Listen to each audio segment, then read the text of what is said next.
আপনার পাশে বহু গরিব আছে, ইফতারে বাহারি রঙের আইটেম নাই, তাদের ঘরেও ছোট ছোট ছেলে মেয়ে আছে।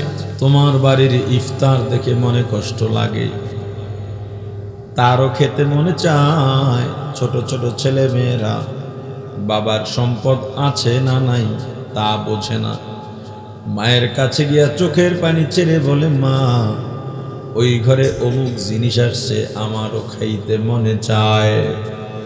মাও দিতে পারে না, বাবাও দিতে পারে না। তোমার ইফতার থেকে প্রতিদিন তোমার আশেপাশে গরিবের ঘরে কিছু কিছু ইফতার পাঠিয়ে দাও। পাগল মন আমার তুমি কারলা গিয়া করলা রে বাড়ি ঘর, ডানে বামে দেখো হে মন,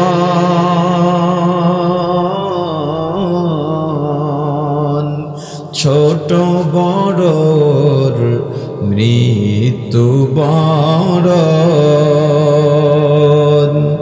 তওবা করে হাও যে প্রস্তুত, তওবা করে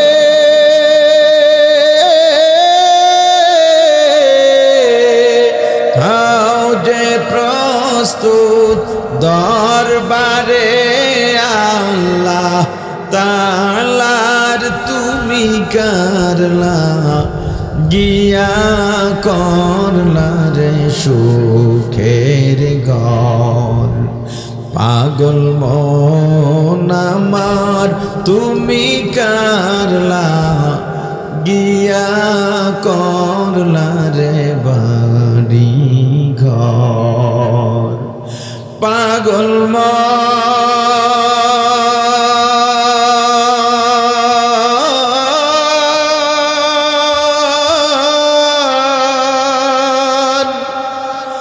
ওরে ও পাগল মন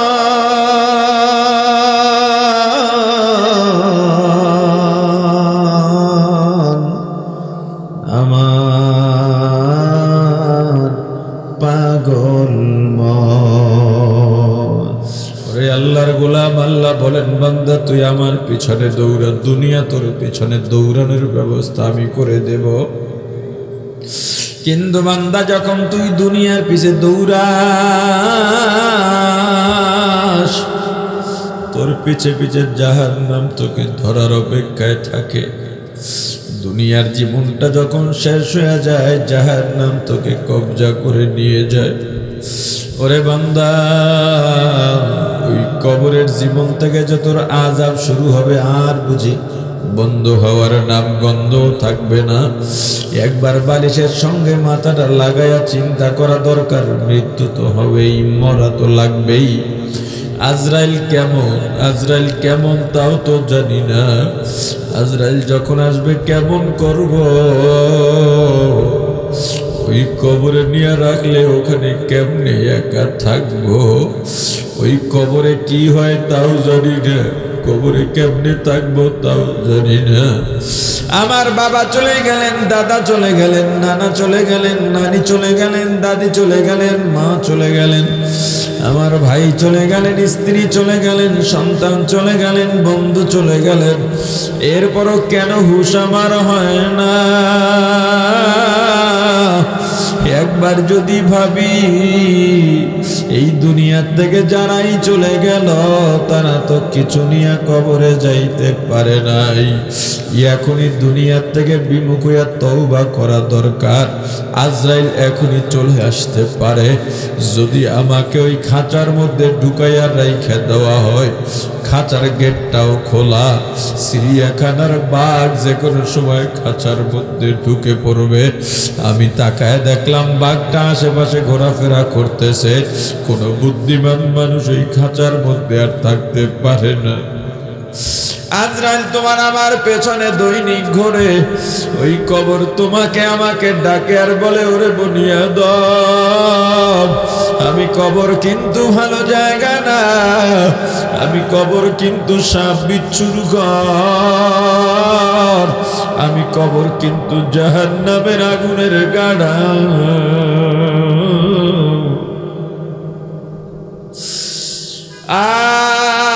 নবীজির কন্যা ফাতেমা রাদিয়াল্লাহু তাআলা আনহা আমার রাসূল ডেকে বললেন, ওরে ফাতেমা আম্মা জান, মাগো কবরে গিয়া যদি আমি নবীর পরিচয় দাও, কবর তোমার নবীকে চিনবে না, তোমার বাবাকে চিনবে না, তোমার স্বামীকে চিনবে না। নিজে যা অর্জন করবা তাই কবরে কাজে লাগবে। কবরে যখন যাইবা, দুনিয়ায় যদি আমল করে যাও, ফেরেশতা সওয়াল করার জন্য আসবে, একা একা আমল তোমার গার্ড হয়ে যাবে। পায়ের কাছে একটা ইবাদত আমল বসে যাবে, মাথার কাছে বসে যাবে, ডানে বামে বসে যাবে। ফেরেশতা এসে জিজ্ঞেস করবে, তোমরা কারা? নামাজ বলবে, আমি এই বান্দার নামাজ। তাওহীদ আকীদা বলবে, আমি এই লোকের তাওহীদ। রোজা বলবে, আমি ওর রোজা। কবরটা আল্লাহ জান্নাতের বাগান বানায়া দেবেন। আর যদি বেঈমান নাফরমান গোয়া কবরে যায়, কবরের মাটি দুই দিক থেকে এমন ভাবে চাপ মারবে, শরীরে একটা হাড্ডিও আস্ত থাকবে না, গুড়া গুড়া হয়ে যাবে। চাইতে বড় শাস্তি মানুষ কোনোদিন আর ভোগ করে নাই। অন্ধ ফেরেশতা আসবে, বড় বড় লোহার গুর্জ নিয়ে, হাতুড়ি নিয়ে, ভয়ঙ্কর চেহারা, সাপগুলো আসতে থাকবে, শো শো করতে থাকবে। কবরটা জাহান্নামের আগুনে ভরে যাবে রে আল্লাহর গোলাম। ওরে যুবক, আয় আয়, গুনাহ করিস না রে ভাই, আয়। তোর মতো কত যুবক মোটর সাইকেল নিয়ে বের হইছে, ও জানতো না মারা যাবে, সামনে গিয়ে একটা গাড়ির সঙ্গে লেগে মরে গেল গা। ওরে যুবক, তুমি আমিও যে কোনো সময় মারা যাইতে পারি। আল্লাহ যদি আমাদেরকে রমজান পর্যন্ত বাঁচায় রাখেন, খাস তওবা করে আর গুনাহ করব না। আর যদি আগামীকালের আগেই দুনিয়া ছেড়ে বিদায় নিয়ে যাই, এমন ভাবে তওবা করব, তওবা যদি তওবা করার মতো হয়, আল্লাহ রমজানের ফাজাইল ও বরকত দান করবেন, জান্নাতীও বানায়া দেবেন। আল্লাহ আমাদের খাঁটি তওবা করার তৌফিক দান করেন, বলেন আমিন। আর রোজা এমন এক ইবাদত, কুতিবা আলাইকুমুস সিয়াম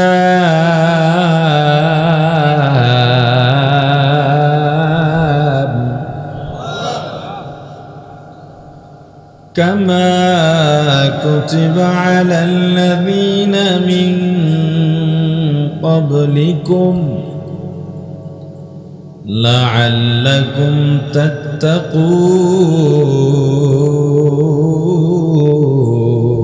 تتقون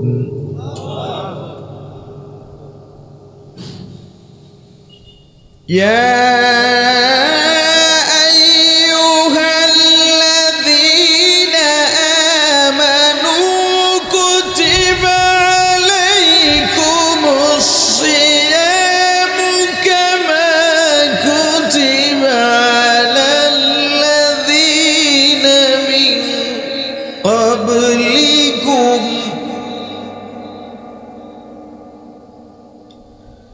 كما كتب على الذين من قبلكم لعلكم تتقون হে ঈমানদারেরা, তোমাদের উপরে রোজা কর্তব্য করা হয়েছে। যেভাবে তোমাদের পূর্ববর্তী উম্মতদের জন্য রোজার বিধান কর্তব্য করা হয়েছিল। কেন? লাআল্লাকুম তাত্তাকুন, যাতে তোমরা মুত্তাকি হতে পারো। তুমি নামাজ পড়বা, শর্ত আগে তাকওয়া অর্জন করো, তাকওয়া নিয়ে নামাজে দাঁড়াও। তাকওয়া ছাড়া নামাজে দাঁড়ালে নামাজ হবে। قال النبي صلى الله عليه وسلم أن تعبد الله كأنك تراه وإن لم تكن تراه فإنه يراك। তুমি যখন ইবাদত করবা, নামাজে দাঁড়াইবা, তাকওয়া কি জানো? মনে করবা তুমি আল্লাহকে দেখতেছো, অর্থাৎ তাকওয়া নিয়ে দাঁড়াও। যদি আল্লাহকে দেখতে না পাও, মনে করবা আল্লাহ তোমাকে দেখতেছেন। এটা তাকওয়ার সংক্ষিপ্ত একটা ব্যাখ্যা দিয়েছেন আমার রাসূল। নামাজে দাঁড়াইবা, আগে তাকওয়া লাগবে। তাকওয়া নাই, নামাজের কোনো লাভ নাই। জিকির করতে বসছো, আগে তাকওয়া অর্জন করো, তারপরে জিকির করো। জিকিরের আগে তাকওয়া নিয়ে জিকিরে বসো। দান করবা, দানের আগে তাকওয়া অর্জন করো, তাকওয়া নিয়ে দান করো। বয়ান করবা তুমি ওয়াইজ, আগে তাকওয়া নিয়ে বসো। তুমি শুনবা, তাকওয়া নিয়ে বসো। তুমি দরুদ পড়বা, তার আগে তাকওয়া। নফল নামাজে দাঁড়াও, দান সদকা করো, ভালো কাজ করো, আগে তাকওয়া। কিন্তু রোজায় এমন এক ইবাদত, আগে তাকওয়া লাগবে না, রোজা রাখলে তাকওয়া অর্জন হয়ে যায়। এমন এক ইবাদত আল্লাহ নিজ হাতে রোজাদারের পুরস্কার দেবেন। কারণ কি? তাকওয়া কেমনে অর্জন হয়? নামাজের মধ্যে লৌকিকতা আছে, মানুষকে দেখাবার জন্য নামাজ পড়া যায়। দান সদকাও মানুষকে দেখাবার জন্য করা যায়। জিকির আজকার এটাও মানুষকে দেখাবার জন্য করা যায়। এমনকি জাহান্নামের ভয়, এটাও মানুষকে দেখাইয়া দেখাইয়া কান্দা যায়। মানুষ বলবে লোকটা বড় আল্লাহওয়ালা, দেখো চোখের পানি ছেড়ে কাঁদে। এরকম যত ইবাদত আছে, ইবাদতের মধ্যে লৌকিকতা আছে, চাইলেই সে মানুষকে দেখাবার জন্য করতে পারে। যদিও মানুষকে দেখাবার জন্য যে ইবাদত করা হয়, এই ইবাদতের দাম আল্লাহর দরবারে নাই। আছে নাকি? যারা মানুষকে দেখাবার জন্য নামাজ পড়ে, এদের ব্যাপারে আল্লাহ কি বলছেন? ফাওয়াইলুল লিল মুসাল্লিন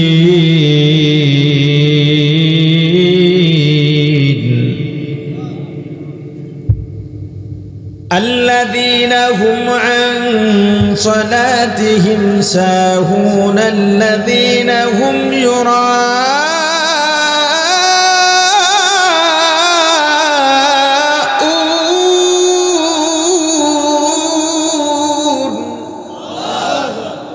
নামাজীদের জন্য দুঃসংবাদ, নামাজীদের জন্য ওয়াইল দোজখ। আমার রাসূল বললেন, as-সালাতু মিফতাহুল জান্নাহ। নামাজ ছাড়া জান্নাত পাওয়া যাবে না। নামাজ জান্নাতের চাবি। চাবি মানে কি? চাবি তালা। জান্নাতের চাবি মানে বোঝানো হয়েছে চাবি ছাড়া যেমন তালা খুলে ঘরে ঢোকা যায় না, নামাজ ছাড়াও কোনো বান্দা জান্নাতে যাইতে পারবে না। কারণ দুনিয়াতে যত ইবাদত আছে, সবচেয়ে দামি ইবাদত হলো আল্লাহর কাছে নামাজ। নামাজকেই বলা হয় মেরাজ। as-salatu মিরাজুল মুমিনিন। নামাজ মুমিনের জন্য মেরাজ, আল্লাহর সঙ্গে সাক্ষাৎ। আমার রাসূল বলেছেন, নামাজ এমন এক ইবাদত, বান্দা যখন নামাজে দাঁড়িয়ে সিজদার মধ্যে চলে যায়, সিজদায় গেলে বান্দা আর আল্লাহ এত কাছাকাছি হয়ে যান, এত কাছাকাছি দুনিয়ার আর কোনো মাধ্যম নাই যেই মাধ্যমে আল্লাহর কাছাকাছি হওয়া যায়। নামাজ আল্লাহর কাছে এত দাম কেন? একজন মানুষের অহংকার মিটায় দেওয়ার জন্যে। সবচেয়ে বড় মাধ্যম হলো নামাজ। মানুষটা দাঁড়িয়ে আছে মাথা উঁচু করে, ওই মানুষটা একেবারে দাঁড়ানো থেকে নিজের মাথাটা মাটির সঙ্গে মিশায় ফেলায় সিজদায় গিয়া। এর চাইতে নত হওয়ার আর কোনো উত্তম পন্থা নাই। এই নামাজের মাধ্যমে সেই নত হওয়া যায়। নামাজের মতো ইবাদত এই নামাজ। আল্লাহ বললেন ইন্নাস সালাতা তানহা আনিল ফাহশাই ওয়াল মুনকার। আল্লাহ বলেন নামাজ এমন এক মহা ঔষধ, এমন এক চিকিৎসা, এমন এক প্রেসক্রিপশন। তুমি যেই গুনাহ জানো আর যেই গুনাহ জানো না করতেছ, যেই গুনাহ জানে না করে, এই গুনাহ থেকে বিরত থাকা মুশকিল। কিন্তু নামাজ এমন এক ইবাদত, যেই গুনাহ জানো আর যেই গুনাহ জানো না, সব ধরনের গুনাহ থেকে নামাজ তোমাকে ফিরায় দেয়। অথচ আল্লাহ এই নামাজীদের জন্য বললেন আবার ওয়াইল দোজক। কোন নামাজি? যারা মানুষকে দেখাবার জন্য নামাজ পড়ে। কিসের জন্য? কথা বলে না।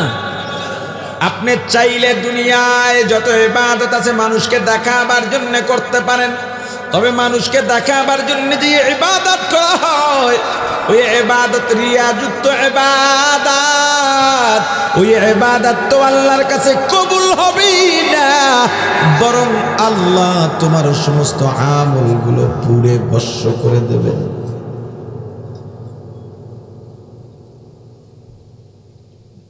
সব ইবাদত লৌকিকতা আছে, চাইলেই দেখায়া করা যায়, আগে তাকওয়া লাগে তারপরে ইবাদত। কিন্তু রোজা এমন এক ইবাদত যেটা চাইলেই মানুষকে দেখাইয়া করা যায় না, শুধুমাত্র আল্লাহর ভয় নিয়েই আদায় করা যায়। রোজা রাখেন যারা, দরজা বন্ধ করে খাইলে কেউ দেখে? খান খান কেন? তাকওয়া। রোজায় মানুষকে মুত্তাকি বানায় দেয়। পানির মধ্যে ডুব দিয়া পানি পান করলে কেউ দেখে? খান না কে? আল্লাহর ভয়। আল্লাহ দেখবেন, এই যে শুধু আল্লাহর জন্যই এই রোজা রাখা আদা। এছাড়া কাউকে দেখাবার জন্য সুযোগই নেই। কি দেখাইবেন? কি দেখাইবেন? যে রোজাই রাখি নেই, মানুষ দেখে রোজা রাখে। আমি তো রোজা রাখিনি নেই, তো দেখাইয়া রাখবেন কি? আমি নামাজ পড়লামই না, তো দেখাইয়া হলো কি? পড়তেছি, মানুষ দেখতেছে, আরে কত ভালো নামাজি মনে করতেছে। কিন্তু রোজা রাখছি, মানুষ রোজাদার মনে করতেছে। এই চিন্তা যদি থাকে তাহলে ঘরে ঢুকে খাইব, কিন্তু খায় না। ক্ষুধা, আসরের সময় দাঁড়ানো যায় না, পাগলের মতো হয়ে যায় না মাঝে মাঝে। যত শক্তিশালী হোক, হঠাৎ একটু একদিন পরিশ্রম বেড়ে গেছে রোজায়। আর এখন তো রোজা এবার এই গত 2-3 বছর থেকে যেই রোজ, 15 ঘন্টা রোজা থাকতে হবে আমাদের এই রোদের মধ্যে। তবে আল্লাহর দয়া আছে রোজাদারদের উপরে। দেখবেন এত রোদের মধ্যেও কিনা সারা বছর আল্লাহ সারা মাসে বৃষ্টি দিয়ে দেন, আবহাওয়া ঠান্ডা রাখবেন ইনশাআল্লাহ। যদি নাও রাখেন ইনশাআল্লাহ রোজাদারদের রোজায় কষ্ট হবে না। সাহারিতে উঠে এক পাতিলা সামনে নিয়ে খাইয়ে সব পেট ভইরা মনে করেন বেশি খাইলেই বুঝি রোজা ভালো থাকা যাবে। 2 জগ পানি পান করে মনে করে এতেই বুঝি রোজা ভালো থাকা যাবে। পানির পিপাসা কম লাগবে না। পেট ভরে খাবেন না, অল্প খাবেন। পানিটা চাহিদা মতন খাবেন, অতিরিক্ত খাবেন না, পান করবেন না। ভালো থাকবেন, স্বাস্থ্য ভালো থাকবে, কমফোর্ট ফিল করবেন, নিজের কাছে ভালো লাগবে, কাজকর্ম করতে ভালো লাগবে। রোজা রেখে কাজে তাড়াহুড়া করবেন না। রোজার মাসে আয় বাণিজ্য কম হোক, অসুবিধা নেই। আমি রোজাদার, কারো সাথে তর্ক করব না রোজায়। কেউ যদি তোমার সঙ্গে তর্ক করতে আসে বলে দাও আমি রোজাদার। এটা বলার পরও যেটা তর্ক করবে ওর জবাব দেবে ফেরেশতারা। জবাব দেবে কে? রোজা রেখে কারোর সাথে তর্ক করার দরকার নাই, দ্বন্দ্ব করার দরকার নাই, উচ্চ ভাষায় উচ্চ আওয়াজে কথা বলে নিজের এনার্জি নষ্ট করার দরকার নাই। তর্ক করতে গিয়ে যেই কয়টা শব্দ বলবো ওই কয়টা শব্দের জায়গায় 10 বার আল্লাহু আকবার বলবো, লা ইলাহা ইল্লাল্লাহ পড়বো, সাল্লাল্লাহু আলাইহি ওয়াসাল্লাম পড়বো, তেলাওয়াত করব। একটা মুহূর্ত যেন আমার আমলের বাইরে না যায়, একটা মুহূর্ত যেতে পারবে না। গত বছর আমাদের সঙ্গে বহু মানুষ বন্ধু বান্ধব আমাদের সঙ্গে রোজা রেখেছে, কিন্তু এবার আর আমাদের মাঝে নাই। আমরা আবার সুযোগ পাইলাম, গত রোজায় তওবা করেছি, গুনাহ থেকে ফিরতে পারি নাই। এবার যেহেতু আবার রোজা পেয়ে গেলাম, এবার আর ভুল করব না, খাঁটি তওবা করে মরণের আগ পর্যন্ত তওবার উপরে স্থির থাকব। সেই রোজা থেকে অল্প দূরে আমি মূলত রোজা নিয়ে রোজা বিষয়ক আলোচনা করার ব্যাপারে মনস্থির করে বসিনি, কিন্তু অনেকক্ষণ আলোচনা হয়ে গেল। আমি যে আয়াতে কারিমা তেলাওয়াত করেছি সেটা জান্নাত কিভাবে পাওয়া যায়, কারা পাবে, কোন গুণের কারণে, সেই বিষয়ে কিছু আলোচনা করব খুব সংক্ষেপে। 9টায় বয়ানে বসার কথা ছিল, 10:30টার পর বয়ান করি না। 8টায় রওনা দিছি যাত্রাবাড়ি থেকে, শুক্রবার না 7টায় রওনা দিলে আসতে আমার আধা ঘন্টা লাগে। আমি জুমায় আসি আধা ঘন্টা লাগে। তো আজকে জুমায় আসতেও দেরি হয়েছে, এখানেও দেরি, যানজটে ভরা শুক্রবার। আবার কালকে হয়তো অনেকে বাড়িতে যাইতেছে, বিভিন্ন বিষয় আছে। আবার চরমনাইদের সমাবেশ গেছে, মানুষজন, সব দিক মিলে একটা যানজট, এজন্য আসতে দেরি হয়েছে। অবশ্য আমি মসজিদেও বসছিলাম 5 মিনিট, ক্লান্ত হয়ে গেছিলাম এর জন্যে। যাই হোক, সংক্ষেপ আলোচনা হবে জান্নাত কিভাবে আমরা পাব। আমরা যে যা করি জান্নাত পাওয়ার জন্যই করি, কিন্তু জান্নাত পাওয়ার জন্যে যে কাজগুলো দরকার আল্লাহ যা বলেছেন সেগুলো আমরা করি না। আমি কিছু মূল নীতি আজকে আপনাদের বলে দেব, যেই মূল নীতির উপরে থাকলে অন্তত আমাদের দ্বারা গুনাহ হবে না, নেক কিছু কম হতে পারে। নেকের কাজ করার দরকার নাই তোমার, কিন্তু গুনাহ করো না, গুনাহ করো না। গুনাহ মানুষকে জাহান্নামে নিয়ে যায়। রোজায় পর্দার ভিতরে ঢুকে চা খাইবেন, কেটা কেটা তুলেন। সবাই ভালো, আমরা আলহামদুলিল্লাহ। এই এলাকায় কিছু যুবক তৈরি হয়ে যাবে, তোমাদের কাজ পুরো রমজানে মিরপুর 2-তে দিনের বেলা হোটেল রেস্তোরাঁ, পর্দা হোক আর বেপর্দা হোক, আল্লাহ এত পর্দার কথা কইছে, পর্দা মানে না রমজানে পর্দার পাবন্দি হয়ে যায়। ওরে বাটপার, রমজানের দিনের বেলা হোটেল রেস্তোরাঁ খোলা থাকবে, এটা তোমাদের দায়িত্ব। এই এলাকাকে, রমজানের পবিত্রতা রক্ষা করা এই এলাকায়, এটা তোমাদের দায়িত্ব। দোকানদার যদি বলে হুজুর দোকান বন্ধ রাখলে আগামীকাল কি খাবো, আপনি চাউল কিনা দিয়া তারপরে দোকান বন্ধ রাখতে বলেন, হোটেল বন্ধ রাখতে বলেন, ওরে বোকা,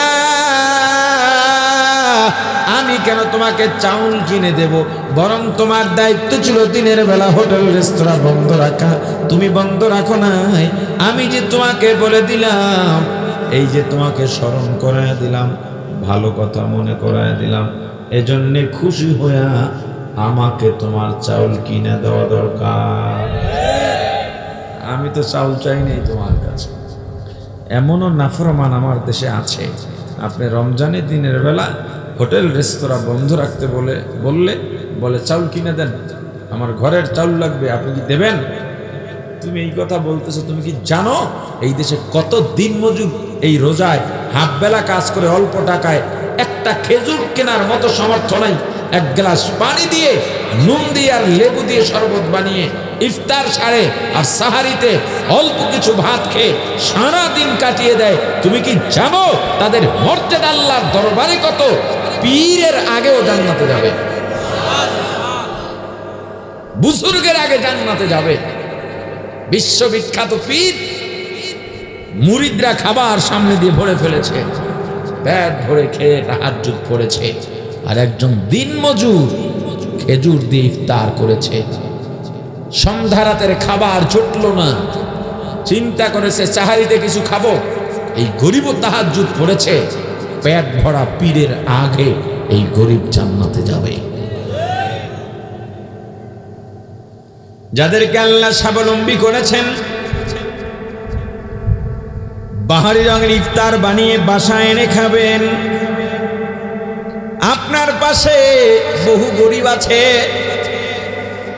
ইফতারে বাহারি রঙের আইটেম নাই, তাদের ঘরেও ছোট ছোট ছেলে মেয়ে আছে। তোমার বাড়ির ইফতার দেখে মনে কষ্ট লাগে, তারও খেতে মনে চায়। ছোট ছোট ছেলে মেয়েরা বাবার সম্পদ আছে না নাই তা বোঝে না। মায়ের কাছে গিয়া চোখের পানি ছেড়ে বলে, মা ওই ঘরে অমুক জিনিস আসছে, আমারও খাইতে মনে চায়। মাও দিতে পারে না, বাবাও দিতে পারে না। তোমার ইফতার থেকে প্রতিদিন তোমার আশেপাশে গরিবের ঘরে কিছু কিছু ইফতার পাঠিয়ে দাও। কয়দিন দিছেন? সিলেট অঞ্চলে একটা প্রচলন আছে না, চট্টগ্রামে। আপনাদের ঢাকায় তো আসলে সারা দেশের মানুষই থাকে, অতএব ঢাকার স্থানীয় কোনো নীতি বা আদর্শ নাই বললেই চলে। মানে যে আছে না, যে সিলেটের একটা সংস্কৃতি, বরিশালের একটা সংস্কৃতি, এরপরে চট্টগ্রামের একটা সংস্কৃতি আছে, স্থানীয় সংস্কৃতি। ঢাকারও আছে, কিন্তু সারা দেশের মানুষ ঢাকায় এসে ওটা গোলায় গেছে, যার যার মতো শেষে চলে। বাংলাদেশের বহু জায়গায় আছে, রমজানে মেয়ের বাড়ির পক্ষ থেকে জামাই বাড়িতে ইফতার পাঠান লাগে। কোরবানিতে নাকি অনেক জায়গায় গরু কিনে দিতে হয়, জামাই কোরবানি দেবে, এই জন্যে শ্বশুর গরু কিনে দিবে। ওরে বদমাস, তোরে বিয়ে করতে কইছে কেডায়?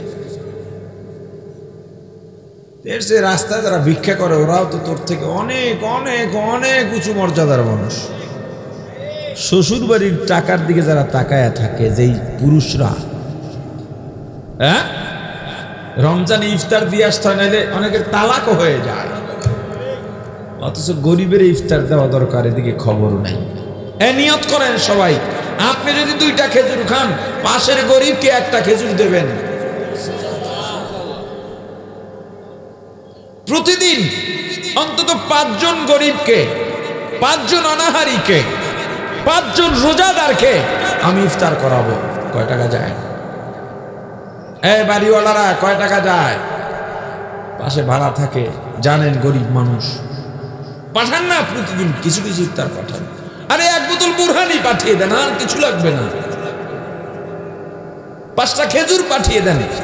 রোজার শুরুতে 1 কেজি খেজুর কিনে দেন, ভাই তোমরা ইফতার করো। হজে যারা যায় তারা দেখে, সৌদিয়ানরা বা অন্য দেশের নাগরিক যারা ওই দেশে থাকে, রমজানে হজের মৌসুমে পানি, খেজুর, ফ্রুটস, ফল ফলাদি গাড়ি ভরে ভরে এনে দাঁড়ায়, সব খেদমতে দিতেছে নিজেদের টাকায়। আমরা এটা শিখি নাই, আমরা শিখছি এইটা, আল ইয়াদুল উলিয়া খায়রুম মিন ইয়াদিস সুফলা, আমার রাসূলের কথা। এই হাতের থেকে এই হাত উত্তম, বুঝলেন? কি বুঝলেন?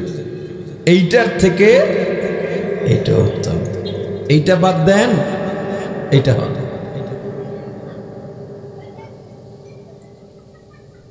আমার রাসূলের বয়ানের বৈশিষ্ট্য ছিল, হুজুর যা করতেন তাই মানুষকে আমল করতে বলতেন, এমন কথা বলতেন না যে আমল হুজুরের মধ্যে ছিল না।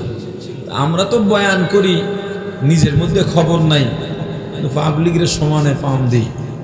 এটা করো এটা করো। তবে এখন যেই দান সদকার কথা বললাম, আলহামদুলিল্লাহ এই গুণ অর্জন করে, এটা অহংকারের জন্য বলি না, উৎসাহ দেওয়ার জন্য বলছি, এই গুণ অর্জন করে এরপর আপনাদেরকে বলতেছি। আমি যে কলওয়ালপাড়া মিরপুর 1 নম্বর স্ট্যান্ডে জুমা পড়াই, জানেন আপনারা? যারা জানেন না সম্ভব হলে যায়েন, প্রত্যেক জুমায় দেখা হবে ইনশাআল্লাহ। হ্যাঁ, কলওয়ালাপাড়া না, কলওয়ালাপাড়া কেন্দ্রীয় জামে মসজিদের নামও আমার মুখে আয় মুশকিল। আমি মিরপুর 1 নম্বর স্ট্যান্ডেই তো মসজিদটা। 12টার মধ্যে যাবেন ইনশাআল্লাহ। সূরা ফাতিহার তাফসীর চলতেছে আজকে প্রায় অনেক দিন ধরে, ইয়াকা না'বুদু পর্যন্ত তাফসীর গিয়েছে। তো এখানেও মনে করেন তারা আমাকে যে ওজিফা দেয়, সেখান থেকে আমি 5,000 টাকা তাদের মসজিদ দিয়ে দিই। এরপর মুসল্লিদেরকে বলি আপনারা প্রত্যেক সপ্তাহে অন্তত 100 টাকা দেবেন। এই যে আমি আজকেও 5,000 টাকা দিয়ে দিয়েছি, এই যে রসিদ দিয়ে দিয়েছে, দেখছেন? ওই যে দেখেন সভাপতি সাহেব।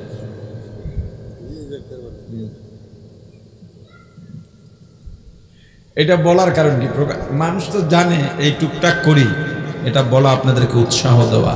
অনেকে বলবেন হুজুর আপনারাই তো আত্মহত্যা নেন বেশি, অনেকে কয় না হুজুর আত্মহত্যা নেয় না। এই আতপাতা চাওয়া, হুজুর ঘুমাইছে পকেটে গুঁজে দিয়া যায়, জোর করে দিয়া যায়, জোর করে নিয়ে খাওয়ায়, কথা কয় না। কিন্তু কোনো হুজুর যদি এমন থাকে যে সে নিজে গিয়ে আপনার কাছে সওয়াল করে, নিজের জন্যে, মাদ্রাসার জন্যে করে, সেটা নিজের জন্যে না, ওখানে কিছু সন্তান লেখাপড়া করে যাদের মা নাই বাবা নাই, বা মা আছে বাবা আছে গরিব, আপনার দায়িত্ব ছিল ওকে একদিন খাওয়ানো, আপনি খাওয়ান নাই। এই মাদ্রাসায় হুজুররা ওদেরকে খাওয়ায়, পোশাক দেয়, অভিভাবকত্বের সব দায়িত্ব পালন করে, ওদের জন্য আপনার কাছে যায় আপনাকে দায়িত্ব সম্পর্কে সচেতন করতে। নিজের জন্য কোনো হুজুর যদি গিয়া বাহানা করে, তাহলে নিশ্চয়ই ওই হাত উত্তম না আপনার এই হাতের থেকে। কথা বুঝে আসছে? আমি চেষ্টা করি যখন কেউ এসে গাড়ির কাছে দাঁড়ায় নিম্নে 100 টাকা দিতে। আমার হিসাব, আমি রিক্সায় সবসময় 10 টাকার ভাড়া হলো 20-30 টাকা দিয়ে দিই, আরও বেশিও দিই। আমার হিসাব 10 টাকা বেশি দিলে আমার কোনো ক্ষতি নেই, ও 10 টাকা বেশি পেলে আসমান জোড়া খুশি হয়ে যায়, আর ওর খুশিটাই আমার জীবনের অনেক বড় পাওয়া। এজন্যে আর বেশি বেশি দান করলে, এই যে বলা হয় আর সদকাতু তারুদ্দুল বালা, দান সদকা করলে বালা মুসিবত দূর হয়। আমার চেয়ে বড় প্রমাণ আর কেউ নাই। এ পর্যন্ত 6 বার অ্যাক্সিডেন্ট করছি, 6 বারই মারা যাওয়ার কথা। এখন যে গাড়িটা নিয়ে চলি, এইটাই সর্বশেষ অ্যাক্সিডেন্ট করেছিলাম চিটাগাঙে। 3.5-4 লাখ টাকা গেছে গাড়ি সারতে। 3-4টা উল্টি খাইয়া পানির মধ্যে গাড়ি পড়ছে। আমার সঙ্গে 4-5 জন ছিল। মিরপুরের একটা ছেলে ছিল, আমার ছোট ভাই, মিরপুরে থাকে, ওদের বাড়ি বরিশালে। কিন্তু আমাদের কিচ্ছু হয় নাই, আমার কোনো জায়গাতে একটা আঁচড়ও লাগে নাই। আমি বিশ্বাস করি টুকটাক আল্লাহ রাসূল বলেছেন, যখন যেখানে সুযোগ পাও দিনের পথে খরচ করো। কোনটা কবুল হয় বলা করবো না, আমি কালেকশন জানি না, করিও না। কালেকশনের কথা কইলে ওয়াজনই না। আমি এটা শুধু আপনি রোজাদারকে ইফতার করাবেন, এই সব এটাকে বুঝাবার জন্য এতগুলো কথা বলেছি। রোজাদারকে ইফতার করাবেন, সেটা ধনী রোজাদারকেও করাতে পারেন, কিন্তু গরিবদের দিকে খেয়াল রাখবেন। পারা যাবে? আর যারা ব্যবসা করেন দরদাম একটু কমিয়ে দেন, এত ব্যবসা দরকার নেই। আপনি এখন কমাবেন, আল্লাহ অন্য দিক থেকে আপনাকে বরকত দিয়ে দেবেন। এই রমজান বরকতের মাস, তরু তরকারি সবজির মজাও বাইরা যায় রোজায়, কথা বলে না, খাবারের মজা বাইরা যায়। রোজাদার যখন ইফতার নিয়ে সামনে বসে, কি আনন্দ যে লাগে। এখানে সবাই রোজা রাখেন না? এটা হা হু করবেন না? ইফতার নিয়ে যখন সামনে বসে, তখন নিজের বাদশা মনে হয়, আমি রোজাদার, আলহামদুলিল্লাহ, একটু পর ইফতার করব। একটা খেজুর মুখে দিয়ে একটু শরবত বা পানি পান করার পরে নিজের জীবনের সবচেয়ে বড় খুশিটা তখন, আমি রোজাটা রাখতে পেরেছি, আল্লাহ কবুল করেন। তা আজকে আর ওই জান্নাত জাহান্নাম নিয়ে আলোচনা আর হবেও না, ওই ঘুরে ফিরে রোজার মধ্যেই হামদে, যেহেতু কালকে রোজা। এরপরে আসেন তারাবি। এখানে এই এলাকায় তো অনেক মসজিদে এই মসজিদের দায়িত্বশীলরা আছেন। আজকের মাহফিলের সভাপতিও এক মসজিদের সেক্রেটারি দেখা যায়। তো মসজিদে তারাবি হয়, হাফেজ নিয়োগ দেওয়া হয়। এই হাফেজদের প্রতিযোগিতা চলে। মনে করেন আপনাদের মসজিদে 30 মিনিটে 20 রাকাত শেষ, না পুরা 29 রাকাতই শেষ। আমার মসজিদ থেকে খবর পাইল ও কাঁঠাল বাগান মসজিদে 30 মিনিট লাগছে, আমাদের 32 মিনিট। হাফেজ সাহেবরা কি করেন, 2 মিনিট বেশি কিনলে গা। আমাদের আগে মনে করে যে যত শর্টকাটে শেষ করতে পারে তারা তত যোগ্য। কোরআনের তেলাওয়াত আজমত ও শান ঠিক রেখে তেলাওয়াত করতে হবে। আমি যখন তেলাওয়াত করি মনে করতে হবে আল্লাহর সঙ্গে আমি কথা বলতেছি। প্রথম রোজায় মাশাআল্লাহ, প্রথম তারাবি, দ্বিতীয় তারাবি, মসজিদ দোতলা, 3 তলা, 5 তলায় জায়গা হবে না, 1 সপ্তাহ যাওয়া লাগে না, মোটামুটি দোতলা খালি। সামনে যত আগায় পরে মসজিদের মূল ফ্লোর, যেটা প্রথম ফ্লোরেও শেষ কাতার পর্যন্ত হয় না। আবার আরেক দল আছে নামাজে দাঁড়ায়, হাফেজ সাহেব যখন তারাবির রুকুতে যায় ততক্ষণ বইয়ে থাকে ওইটা রুকুতে।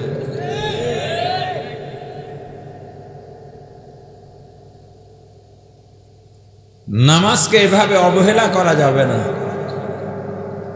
নামাজ আমার কাছে ঠেকা না, আমি নামাজের কাছে ঠেকা।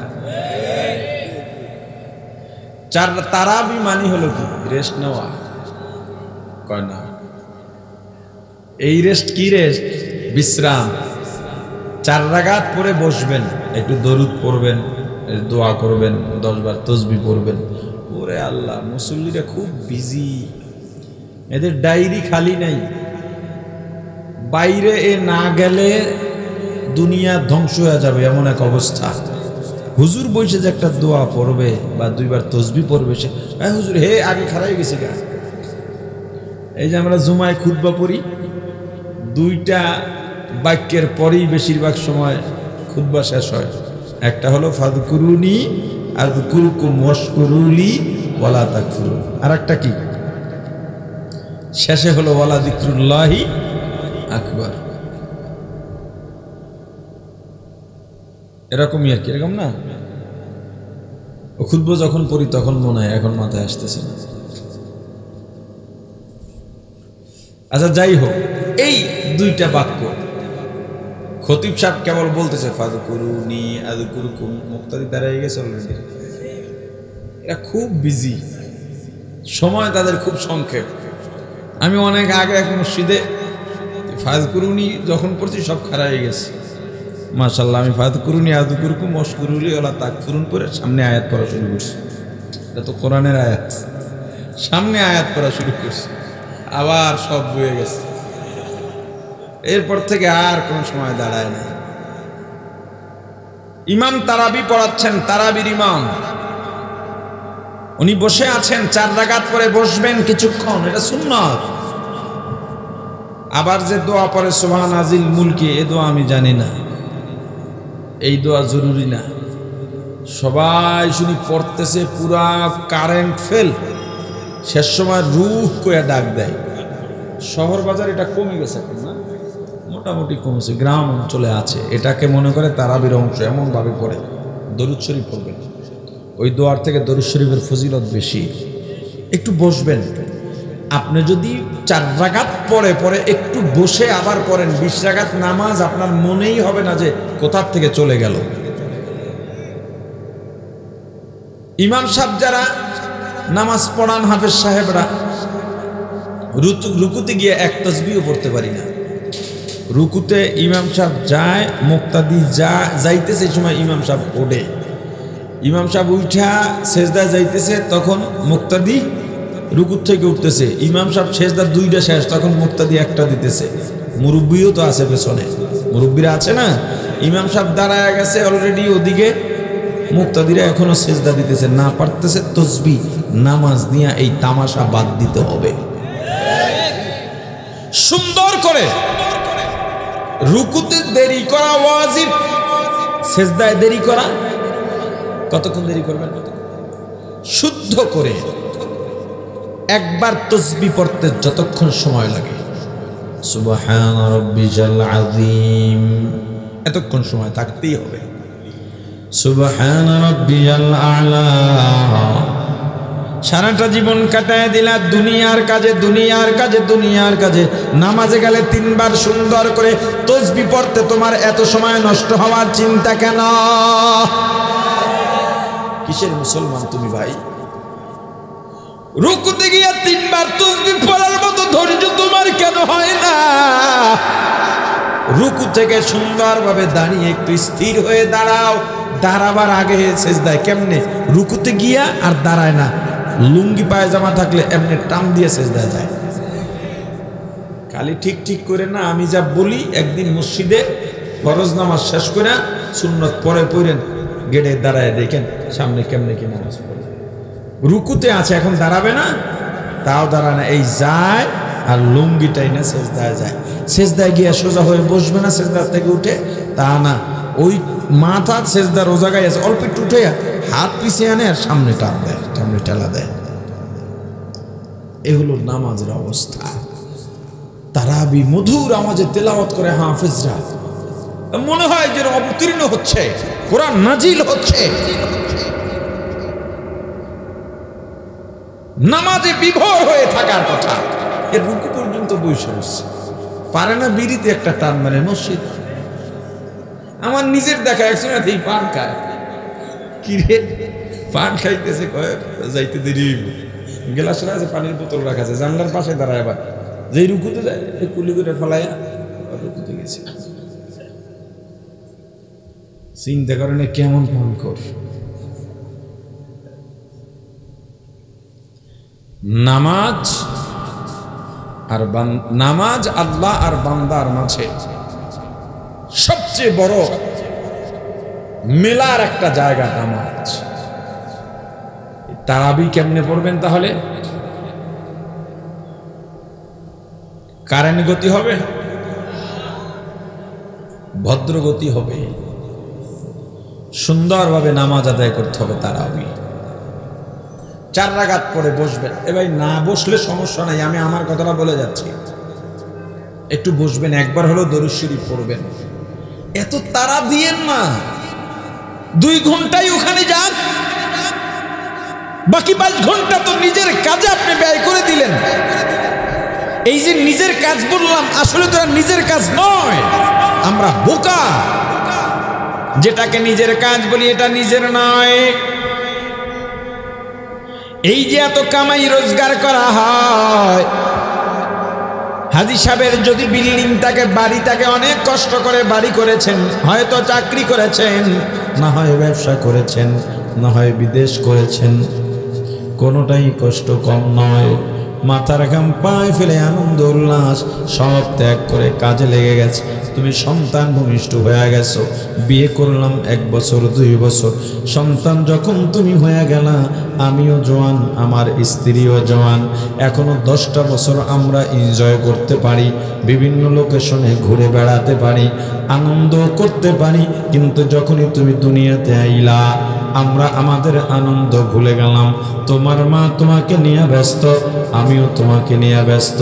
তোমার ভবিষ্যতের কথা চিন্তা করে আমি সকালে ঘর থেকে বের হইয়া রাত 10টায় বাসায় ফিরি। এই যে এত কামাই করা হলো, এত কামাই করা হলো, যেগুলো বলি এগুলো আমার, কিচ্ছু আমার না, সব পরের, অন্যের।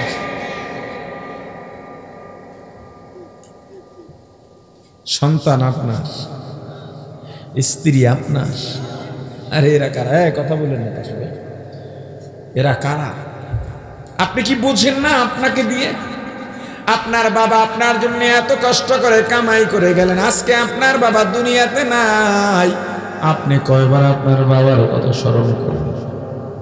বছরেও একবার না, আলোচনা উঠলে বলেন বাবা এরকম ছিল। আপনার বাবার জন্য আপনি কত টাকাই বা খরচ করেন? আপনার বাবা আপনাকে 5 তলা বাড়ি দিয়ে গেলেন, আপনার বাবার নামে আপনি কয় টাকাই বা দান করেন? আপনার কাছে কোথাও থেকে যদি দান চাওয়া হয়, বলে আমার বাবার নামে 1000 টাকা দিলাম, তোমার সন্তান তোমার জন্য এর থেকে বেশি করবে না। তোমার সন্তানের সঙ্গে তোমার পরিচয় কত দিনের, তোমার স্ত্রীর সঙ্গে তোমার পরিচয় কত দিনের, তোমার বিয়ের বয়স যত দিন, তোমার সন্তানের সঙ্গে তোমার পরিচয় কত দিন, তোমার সন্তানের বয়স যত দিন, একবারও কি চিন্তা করছো দুনিয়ার কয়েক বছরের সম্পর্ক? এদের জন্য মাথার গাম পায়ে ফেললাম, গায়ের রক্ত পানি বানাইলাম, কিন্তু এই মুহূর্তে যদি মারা যায়, এই যে সম্পর্ক ছিন্ন হয়ে গেল, সারা জীবনেও আর সম্পর্কের জোড়া লাগবে না। একটুও চিন্তা নাই। কিয়ামতের ময়দানে মা নাই, বাবা নাই, স্ত্রী নাই, সন্তান নাই, ভাই নাই, বন্ধু নাই, কেউ কাছে আসবে না।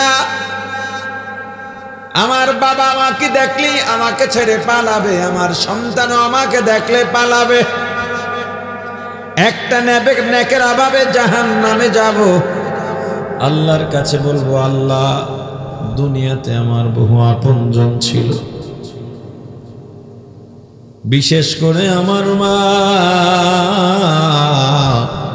না খাইয়া আমাকে খাওয়াইছে।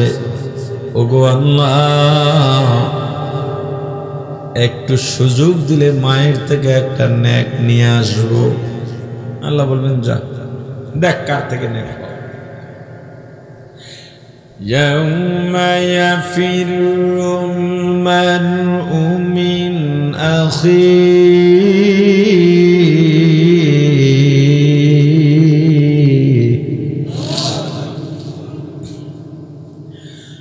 ওয়া উম্মিহি ওয়া আবিহি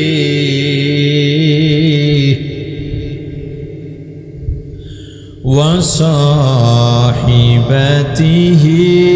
ওয়া বানিহি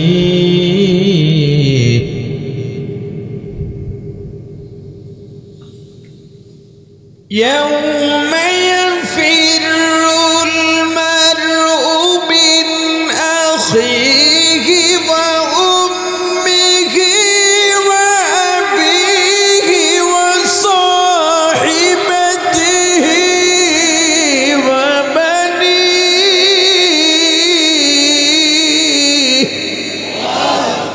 কিয়ামতের ময়দানে ইয়াফিরু শুধু পালাবে, ভাগবে।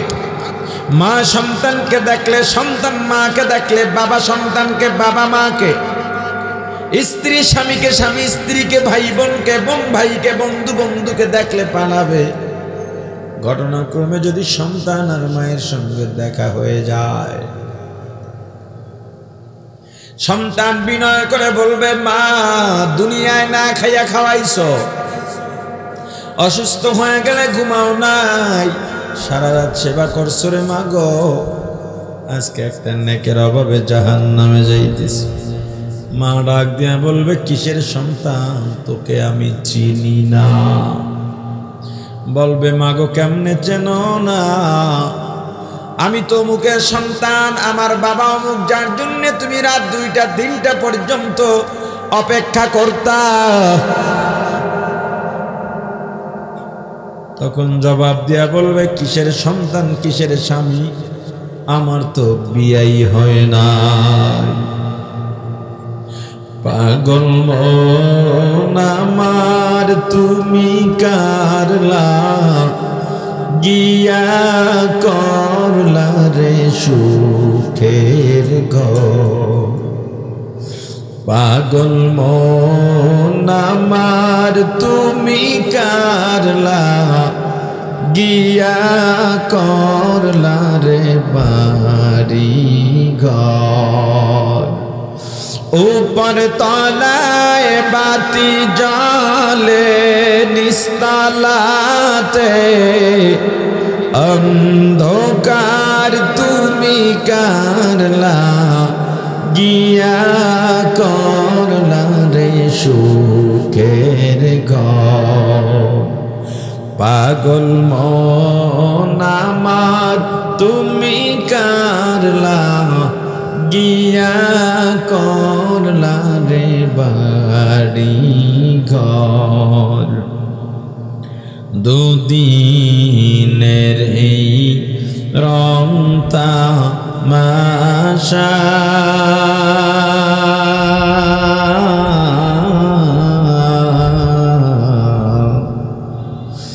আর যত স্বপ্ন আশা সব আয়োজন বৃথা যাবে সব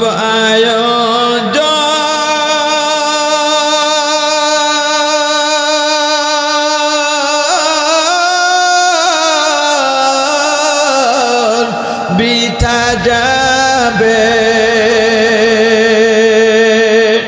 শেষ ঠিকানা মাটির ঘর তুমি কারলা গিয়া করলা রে সুখের ঘর পাগল মন আমার তুমি কারলা গিয়া করলা রে বাড়ি ঘর ভাই বলো বন্ধু বলো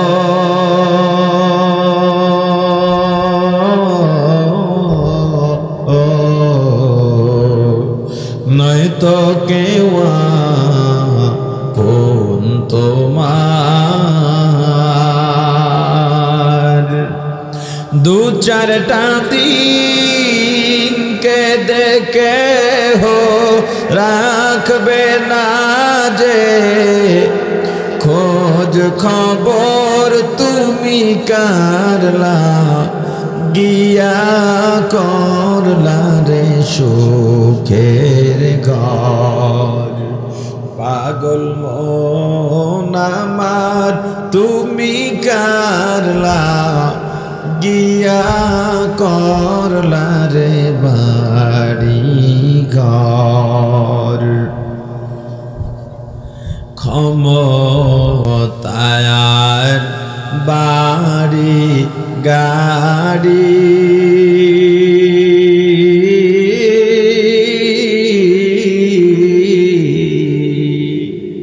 পদ পদবীর বাহাদুরি আজরাইলের পড়লে থাবা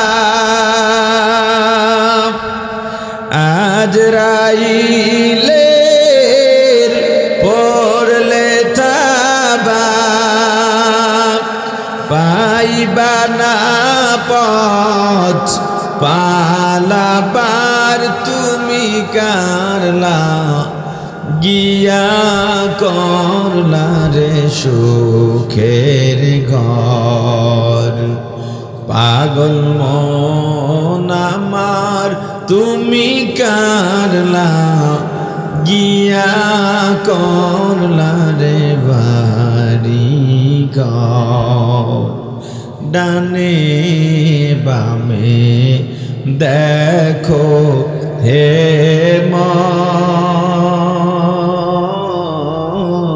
মন ছোট বড়র মৃত্যু বড়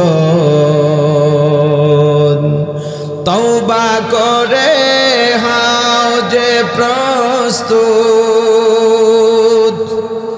তওবা করে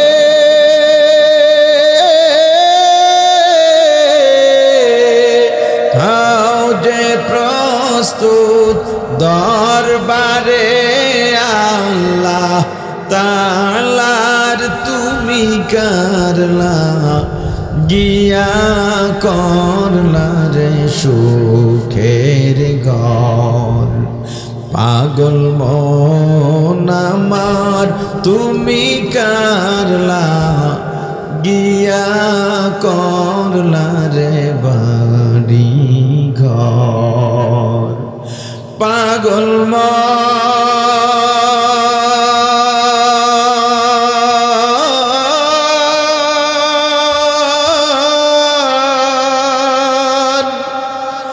ওরে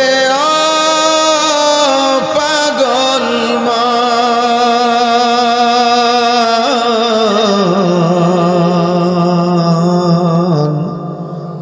আমার পাগল মন